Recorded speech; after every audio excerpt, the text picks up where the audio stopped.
بسم اللہ الرحمن الرحیم۔ السلام علیکم پیارے بچوں، کیسے ہیں آپ؟ یقیناً ٹھیک ہوں گے، تندرست ہوں گے۔ پیارے بچوں، آپ جانتے ہیں ہم اردو جماعت سوم کا ریمیڈی پیک کر رہے ہیں، اور اس میں آپ نے آج جو صفحہ مکمل کیا وہ کچھ اس طرح سے تھا۔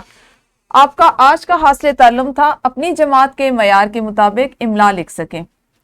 یقیناً آپ نے اس QR کوڈ میں دیے گئے ویڈیو لیکچر کو دیکھا، سنا اور سمجھا ہوگا، اور اس کے بعد ہمیشہ کی طرح آپ نے سب سے پہلے اس جملے کو مکمل کرنا تھا، جو کہ آپ نے کر لیا ہوگا۔ سرگرمی آپ کے پاس یہ تھی کہ آپ نے اپنے والدین کی مدد سے اپنی کتاب کی، جو بھی آپ کی کتاب میں ہم دی گئی ہے، جو بھی ہے، اس کے خاص الفاظ کی املا یہاں پر لکھنی تھی۔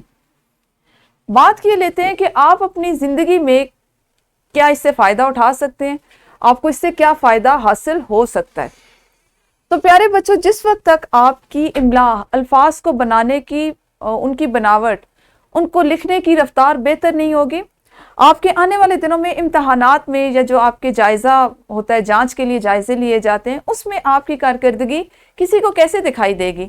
آپ نے کبھی اس بات پہ غور کیا کہ جس وقت ہم نے کہیں امتحان دینا ہوتا ہے، کسی کو لکھ کے اپنی بات پہنچانی ہوتی ہے، بے شک ہم بولنے میں بہت اچھے ہوں، بولنے کا انداز ہمارا بہت مؤثر ہو، لیکن اگر وہی چیز ہمیں جملوں میں بیان کرنی، لفظوں میں لکھنی نہیں آئے گی، ہمارا لکھنے کا انداز یا ہمارے الفاظ کی بناوٹ اور املا اچھی نہیں ہوگی، تو ہماری بات بالکل دوسروں تک نہیں پہنچ سکتی۔ آپ اگر ایک جگہ پر ہیں اور آپ کو 10 لوگوں سے زبانی بات کرنی ہے، تو ہو سکتا ہے کہ 2 لوگوں سے آپ کو لکھ کے بات کرنی پڑے، آپ کو درخواست لکھنی پڑے، آپ کو مضمون کسی پہ لکھنا پڑے، آپ کو کچھ دیکھ کے اپنے خیالات کا لکھ کے اظہار کرنا پڑے۔ تو اس کے لیے ضروری کیا ہے کہ آپ املا کی مشق کریں، الفاظ کے اصوات پر غور کریں، اصوات کو ملانے پر، ان کی عادی اشکال پر، ان کی شکل کی درست بناوٹ پر غور کریں، تو آپ کی املا درست ہوگی۔ جتنی آپ کی املا اچھی ہوگی، اتنی آپ کی لکھنے کی رفتار بڑھے گی۔ آپ کو سوچنا نہیں پڑے گا، آپ کے ذہن میں اتنے سارے الفاظ موجود ہوں گے کہ آپ انہیں فوری طور پر لکھ سکتے ہیں۔